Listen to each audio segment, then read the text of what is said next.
Robredo was part of the Icad. How was she able to contribute to these numbers na you mentioned, sir? Was there any significant increase or change in the number when she was there in Icad?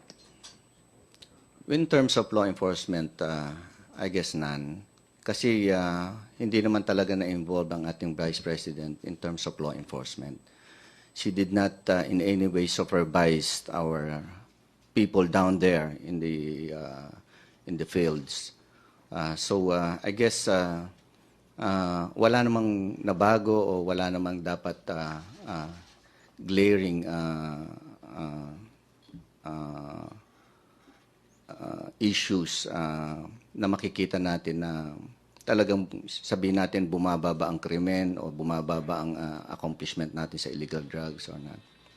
But I would just like to give you some briefing on what really happened on Icad. So it started on November 6 when the President appoints our VP to be my co-chair in Icad. And on November 7, I wrote a letter to Malacanang asking the President's guidance.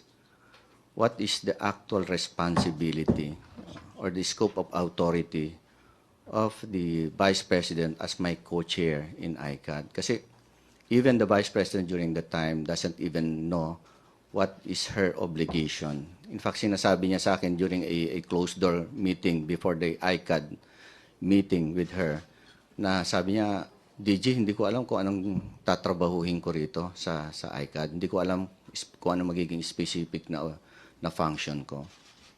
So that's the reason why I wrote. But before she said that, nakasulat na ako sa Malacanang and the Department of Justice to give me the functions kung ano magiging responsibility ng Vice President. And then on November 8, that is our first Mother Icad meeting. And it's as I've said, that is just a listening exercise for the Vice President to hear all the 4 clusters who briefed her during the time. And after the meeting, sinabihan ko ang Vice President natin. Sabi ko, Ma'am, meet the 4 clusters, the law enforcement, the advocacy, the justice, and the rehabilitation and reintegration clusters. Because if you meet them, you will know everything about illegal drugs.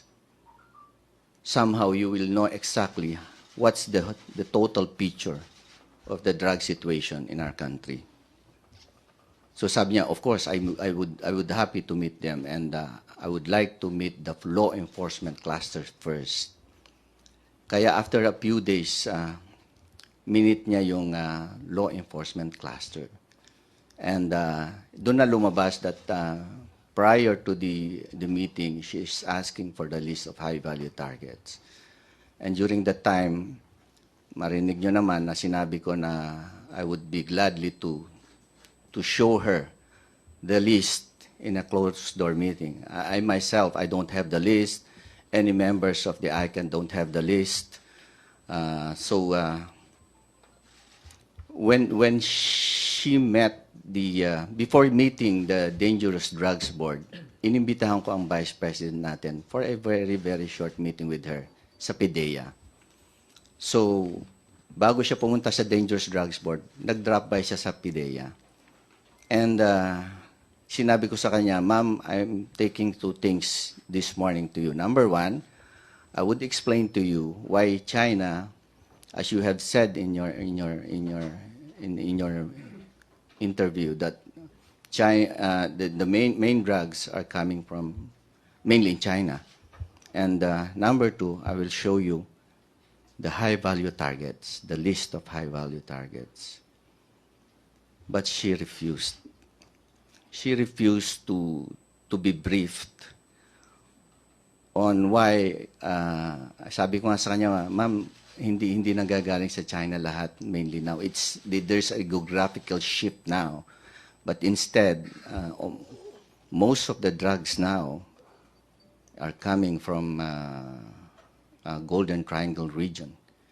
In fact, for this year alone, 24 incidents